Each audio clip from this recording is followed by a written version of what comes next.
అలాగే బాబు, ఉంటాను బాబు. ఓకే.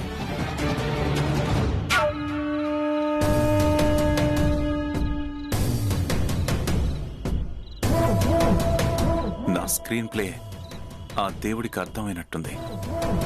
అందుకే శ్యామాని అఖిల్ని కలపడానికి నాకంటే ఎక్కువ తొందరపడుతున్నాడు.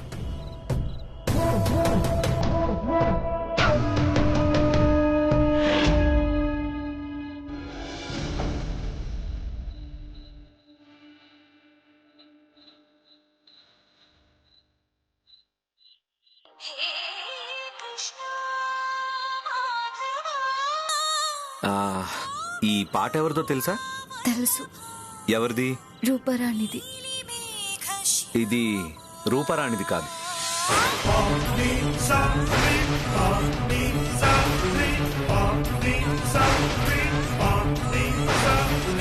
ఈ పాట నాది.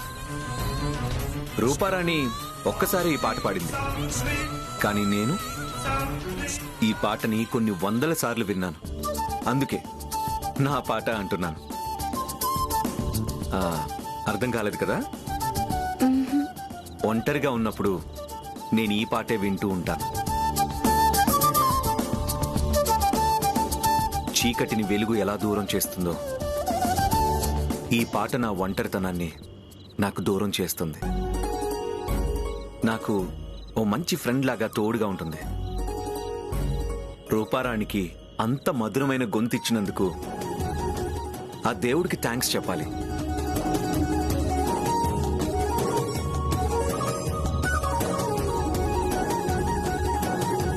ఏంటి సైలెంట్ గా ఉన్నారు? నా మీద కోపం తగ్గలేదా? కోపమా? మీ మీద? మీ మీద నాకెప్పుడు కోపం లేదండి. అయినా సాయం చేసిన మనుషుల మీద కోపం ఎందుకుంటుంది? కారప్పండి.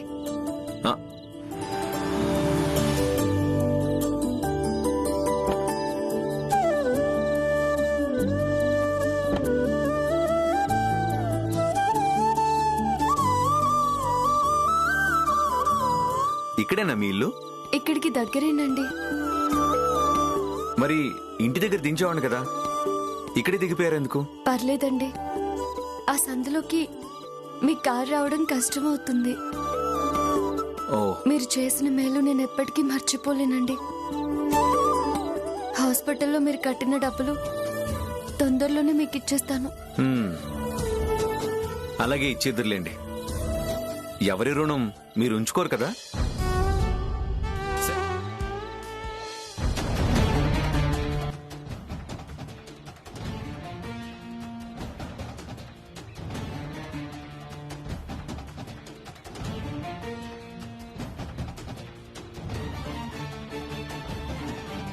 సరే, గుడ్ నైట్.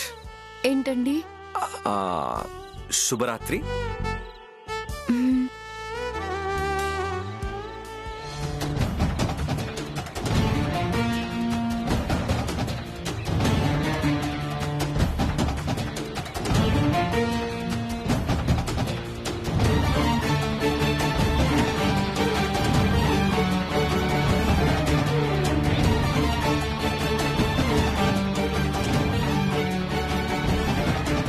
గేటు బయట ఎందుకులేండి, లోపలికి పదండి.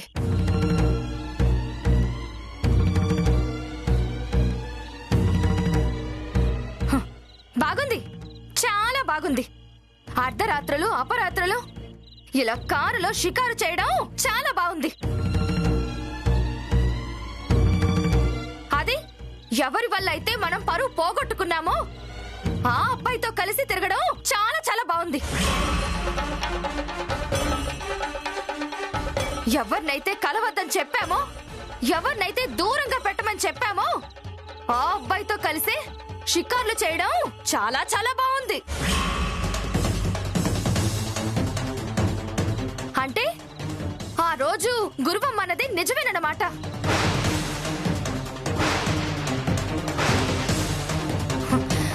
ఏదో దురుద్దేశంతోనే ఆ అబ్బాయికి నువ్వెలా దగ్గర అవుతున్నావు.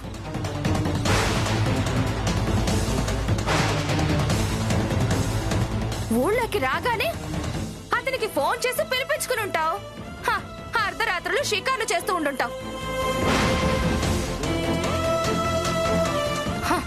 అవ్వా పెళ్లి కాబోయే పిల్ల అర్ధరాత్రి పూట ఇలా పరాయి మగాళ్ళతో రోడ్ల వెంట తిరుగుతూ ఉంటే వదినా వదినా వదినా.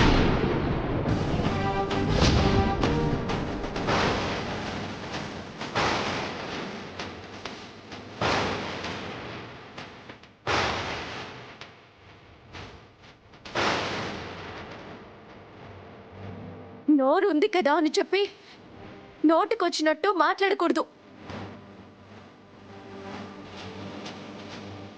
ఏం జరిగిందో ఏంటో తెలుసుకుని మాట్లాడాలి. ఏం జరిగిందట? ఏం జరిగిందా?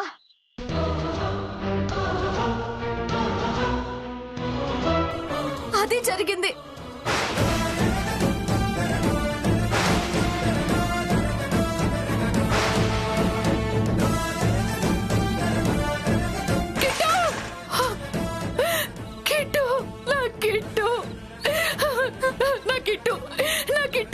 నా కిట్టుకేమైంది? నేను కిట్టుని వెంటనే చూడాలి. కంగారు పడకమ్మా, కిట్టుకేం కాలేదు. శ్యామ, కిట్టుకి ఎలా ఉంది ఇప్పుడు? పద హాస్పిటల్కి వెళ్దాం. ఇప్పుడు కుదరదమ్మా, రేపు పొద్దున వెళ్ళి చూద్దాం. లేదమ్మా, రేపు పొద్దున వరకు వాడిని చూడకుండా ఉండలేను. ఇప్పుడే వెళ్దాం. పదమ్మా, తొందరగా నన్ను హాస్పిటల్కి తీసుకెళ్ళమ్మా. రా. ఇప్పుడు లోపలికి రానివ్వరమ్మా. రాత్రి పూట కిట్టు పక్కన ఒక్కరినే ఉండనిస్తారమ్మా. ఇప్పుడు మనం వెళ్ళినా కూడా మనల్ని చూడనివ్వరు. రేపు ఉదయాన్నే వెళదామమ్మా. అయ్యో, నా కిట్టుని చూడాలమ్మా. వెంటనే శ్యామ నన్ను తీసుకెళ్ళమ్మా. సమయానికి అఖిల్ బాబు కనపడి హాస్పిటల్ కి తీసుకువెళ్ళకపోయింటే చాలా పెద్ద ప్రమాదం జరిగేదమ్మా. వదినా, మనల్ని ప్రమాదం నుంచి కాపాడిన మనుషుల గురించి నోటికొచ్చినట్టు మాట్లాడితే పాపం వస్తుంది. అయితే అఖిల్ బాబుని దేవుడు అంటాలే, పుణ్యం వస్తుంది. ఆపదలో కాపాడిన ఎవరైనా సరే దేవుడితో సమానమే. ఆ క్షణంలో అఖిల్ బాబు నిజంగా మనకి దేవుడే.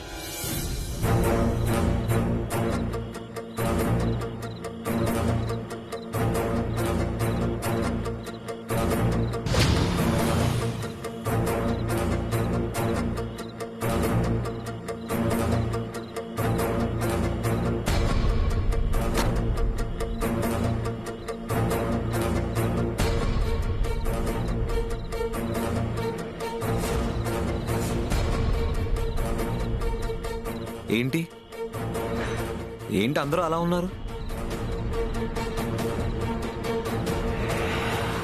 నీకోసం వెయిట్ చేస్తూ ఉన్నా. నా కోసమా? ఎందుకు? ఎందుకేంట్రా? డిన్నర్కి వస్తానని చెప్పిన వాడివి రాలేదు. ఫోన్ చేస్తే ఫోన్ లిఫ్ట్ చేయలేదు. వెయిట్ చేయక ఇంకేం చేస్తాం? ఓ అదా, సారీ మమ్మీ. హాస్పిటల్లో ఉన్నప్పుడు ఫోన్ మాట్లాడడం ఎందుకని వదిన ఫోన్ చేసినప్పుడు లిఫ్ట్ చేయలేదు.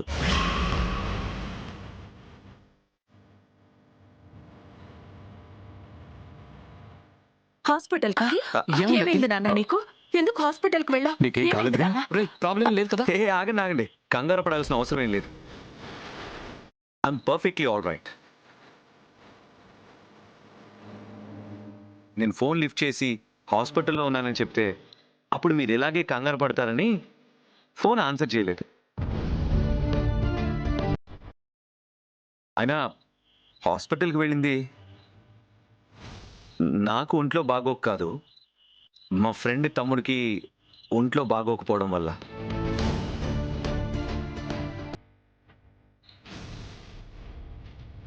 ఆ బాబుని అర్జెంటుగా హాస్పిటల్కి తీసుకెళ్లాల్సి వచ్చింది. నా కారులో తీసుకెళ్ళి అడ్మిట్ చేశాను. అది జరిగింది. అవునా? హాస్పిటల్ అనేసరికి నీకేమైందా అని చెప్పి కంగారు పడ్డాను. మీ ఫ్రెండ్ తమ్ముడికి ఇప్పుడు ఎలా ఉంది నాన్న? పర్లేదు డాడీ, కండిషన్ స్టేబుల్గానే ఉంది. He's out of danger. వదినా, నేను వెళ్ళి ఫ్రెష్ అవుతాను. చిలకమ్మతో భోజనం రూమ్కి పంపించు. అలాగే అఖిల్.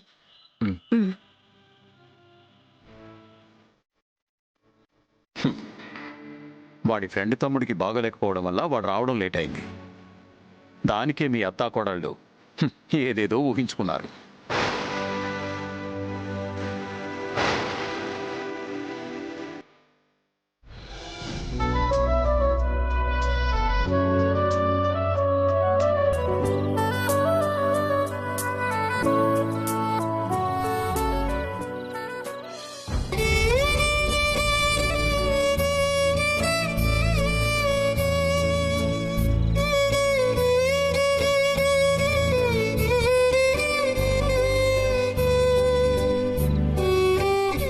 ఫైర్ యాక్సిడెంట్ అప్పుడు నన్ను కాపాడిన శ్యామ రుణం ఈ జన్మలో తీర్చుకోలేననుకున్నాను.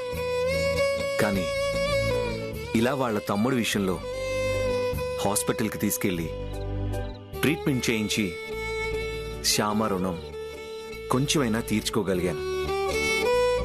Thank you God.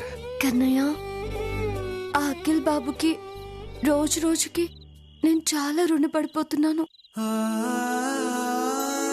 ఆ రోజు గుండె విషయంలో నేను నిర్దోషినని చెప్పి అందరి ముందు నా నిజాయితీ నిరూపించాడు అఖిల్ బాబు. ఈ రోజు సమయానికి దేవుడిలా వచ్చి కిట్టుని హాస్పిటల్కి తీసుకువెళ్ళి వైద్యం చేయించాడు.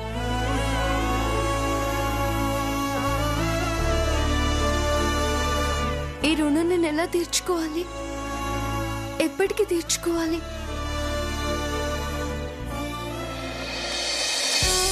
అఖిల్, అదేంటొదినా, నువ్వు తెచ్చేందుకు? చిలకమ్మ చేత పంపించి ఉండొచ్చు కదా. పర్లేదులే అఖిల్. అవును, నీ ఫ్రెండ్ వాళ్ళ తమ్ముడికి బాలేదన్నావు కదా, ఏమైంది?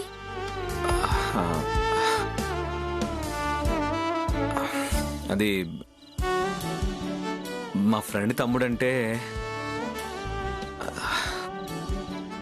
శ్యామ వాళ్ళ తమ్ముడు వదినా. శ్యామ వాళ్ళ తమ్ముడా? అవును వదినా.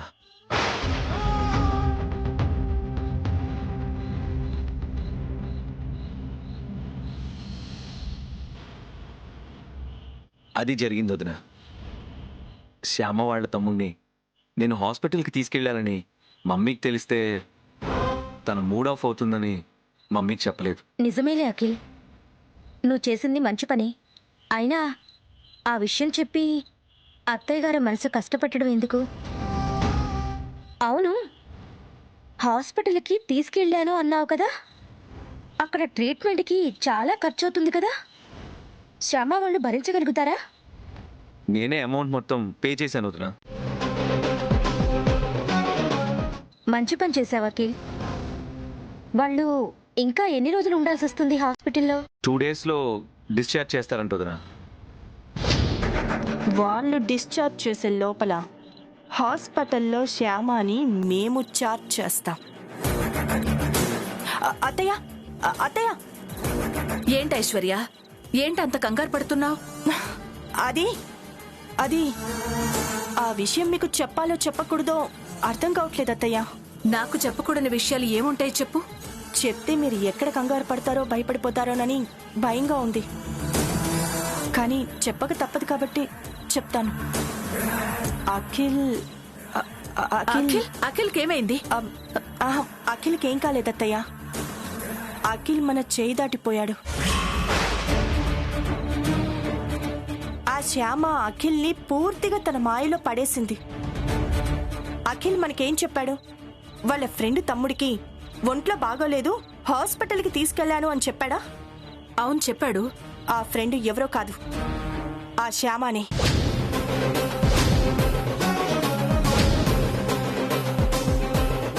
ఏంటి ఐశ్వర్య నువ్వనేది? అవునత్తయ్య, అఖిల్ చెప్పిన ఆ ఫ్రెండ్ శ్యామానే. ఆ శ్యామ తమ్ముణ్ణి అఖిల్ హాస్పిటల్కి తీసుకెళ్లాడు. హాస్పిటల్కి తీసుకెళ్లడమే కాకుండా ట్రీట్మెంట్కి డబ్బులు కూడా హెల్ప్ చేశాడంట. అంత దూరం వచ్చిందా వ్యవహారం? ఇప్పుడే అఖిల్తో మాట్లాడదాం పద. అత్తయ్య ఆగండి. ఇప్పుడు మీరు ఈ విషయాన్ని అఖిల్ని అడగటం కరెక్ట్ కాదత్తయ్య. ఆల్రెడీ ఫ్రెండ్ తమ్ముణ్ణి హాస్పిటల్కి తీసుకెళ్లాను అని మనకి అబద్ధం చెప్పాడు కదా, ఇప్పుడు నిలదీస్తే మాత్రం నిజం చెప్తాడంటారా ఏంటి? ఆ అబద్ధానికే ఇంకో అబద్ధం కల్పించి ఏదో చెప్పేస్తాడు. అందుకని మనం అఖిల్తో మాట్లాడడం కాదు చేయాల్సింది, అటు నుంచి నరుక్కు రావాలి. ఇంకెప్పుడు అఖిల్ జోలికి రావద్దని ఆ శ్యామకి గట్టిగా బుద్ధి చెప్పాలి. కరెక్ట్, అదే చెయ్యాలి. వాళ్ళు ఏ హాస్పిటల్లో ఉన్నారో తెలిసింది కాబట్టి రేపే హాస్పిటల్కి వెళ్దాం, దాని సంగతి తేల్చేద్దాం.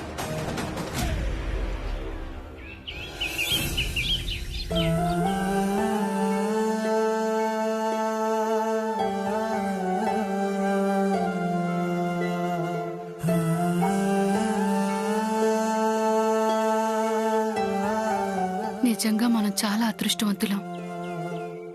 చాలా పెద్ద ప్రమాదం తప్పింది. అంతా దేవుడి దయ. అవునన్నయ్య, ఆ దేవుడి దయే. దేవుడే మన మీద దయ తలచి ఆ సమయానికి అఖిల్ బాబు ఆ రోడ్లో వచ్చేలా చేశాడు.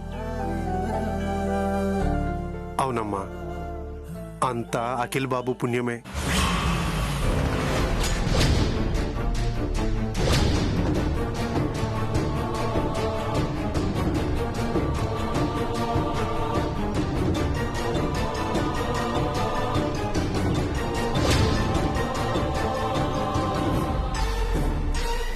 ఎక్స్క్యూజ్ మీ, ఐసీయూ ఎక్కడండి? అటు మేడం. Thank you.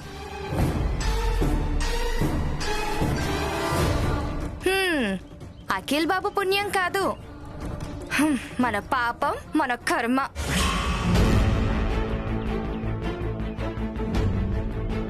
అదేంటి శోభ అలా అంటావు? లేకపోతే ఇదేంటి?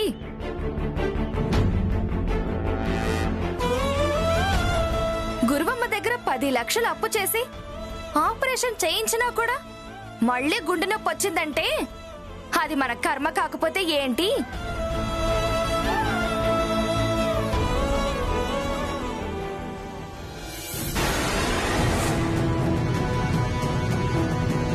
మళ్ళీ ఇప్పుడు హాస్పిటల్కి ఎంత ఖర్చు అవుతుందో ఏంటో.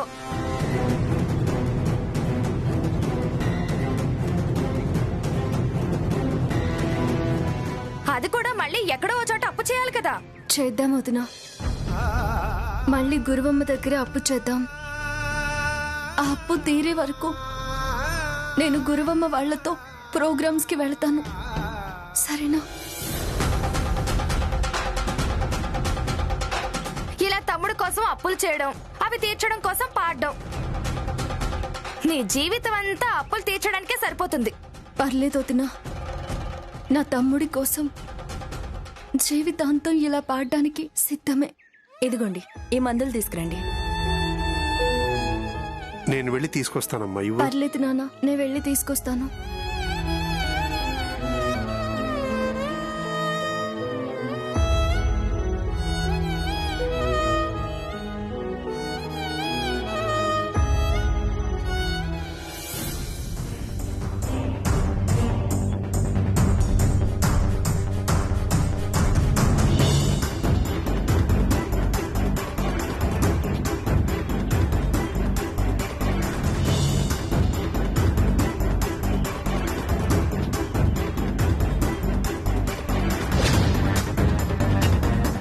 ఏ ఆగు,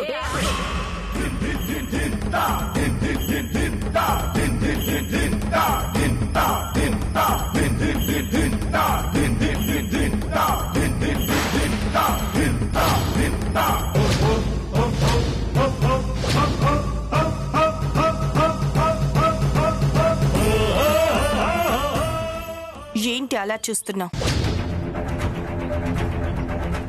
మేమిక్కడికి వస్తామని చెప్పి నువ్వనుకోలేదు కదా? మా అఖిల్ మీ తమ్ముణ్ణి హాస్పిటల్లో చేర్పించిన విషయం మాకు తెలుస్తుందని నువ్వనుకోలేదు కదా? ట్రీట్మెంట్ కోసం మా అఖిల్ హాస్పిటల్లో డబ్బులు కట్టిన విషయం మేము తెలుసుకుంటామని నువ్వనుకోలేదు కదా? నువ్వు ఏమీ అనుకోకపోయినా నువ్వు 1వ నెంబర్ వగలాడివని మేమనుకుంటున్నాం. అందినంత కాడికి దోచేయడానికి మా అఖిల్ బాబుకి వల వేశావని మేమనుకుంటున్నాం. అయ్యో అలాంటిదేమీ లేదండి. నోర్మోయ్, నోర్మోయ్.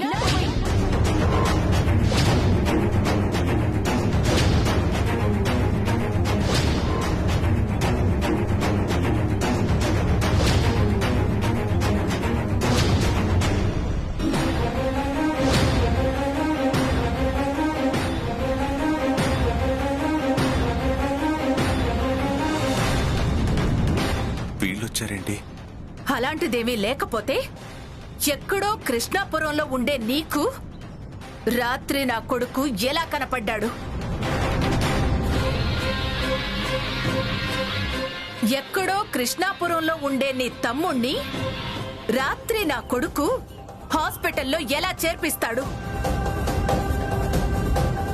మేమిప్పుడు కృష్ణాపురంలో లేమండి, ఈ ఊరొచ్చాము. ఓహో, వచ్చారా? ఈ ఊరికి వచ్చేసారా?